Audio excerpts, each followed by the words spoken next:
So please welcome Justin Finlayson. Hello.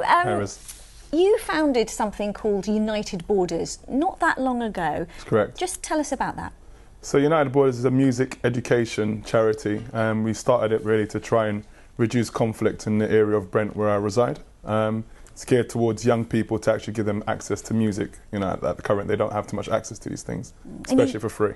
And you used to be a bus driver. Yeah. So you bought a bus in order to do this. Yeah. So I was a London bus driver for a number of years, and it just came up. There's a few buses available, so I bought one. Didn't quite have the plan, you know, clear at that point, but it was just to buy it so I can interact with different areas. We thought that having a studio in one place would kind of, you know, shut off other people. So we wanted to get a studio that we can move into different areas and working with different young people to try and unify them with the force of music. And did it? And is it? Yeah, it did it, and it actually is. At the time, we was working in a conflict zone. Not, you know, where I'm from, Church Road, and you know, there's another area that we're in conflict with, and we worked with both sets of young people, and eventually, you know, we got them to commit to music together, and we've done that successfully, and we've kind of used the same model in different areas throughout Brent, but now we're kind of moving into empowerment and actually employment, youth employment, which is actually another. So given what you told us about both those estates, it was well received. Yeah, definitely was well received. I mean, not from. You get some other people who are a bit too high risk or high level who might not want involvement, but our journey has always been about capturing young people who don't want to be part of the conflict situation, but they're just trapped by it because they're behind a wall of violence, if that makes sense. So it was just trying to make communicative patterns for two different young people to work together, you know, and we've successfully done that. And can I ask you about your son? Because yes.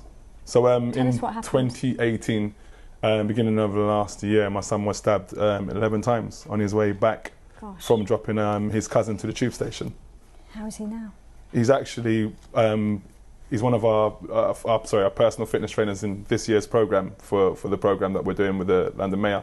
So he's actually made a full physical recovery, and he's now using his recovery to work with other young people who have been through similar things, but teaching them self-defense. So hopefully they would never be in that situation where they've got to try and tackle someone like that in that situation. But you know, these things can happen. Did that personal experience make you even more determined to sort of, you know, bring people together and try and do your own bit that you can to stop, you know, youth violence? Yeah, once the dust settled and he made a full recovery, I was able to kind of like look at things clearly again.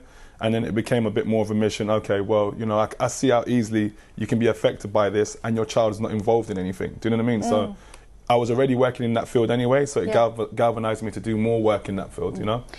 And if that wasn't enough, then your bus was burnt down in an arson attack. Yeah, it was quite a test in 2018, I suppose, but we came through all the tests. I mean, someone just randomly burnt down our bus, so then we had to go on a fund campaign to raise the money back, to buy the bus back, and etc., and, you know, get proper funding for equipment, and we're back there again now with a better bus, and we're out there serving the public again. I mean, Justin, you are the very definition of persistence. Yeah. You know, other people, they would have given up.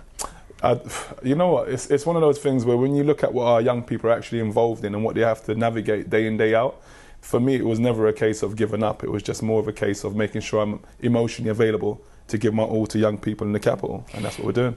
Now, we all too often hear, don't we, you know, about youth violence, you know, parents losing their children. I mean, it's unbelievable. And there are lots of young people who, you know, don't feel that sense of hope for the future. What message can you give to them?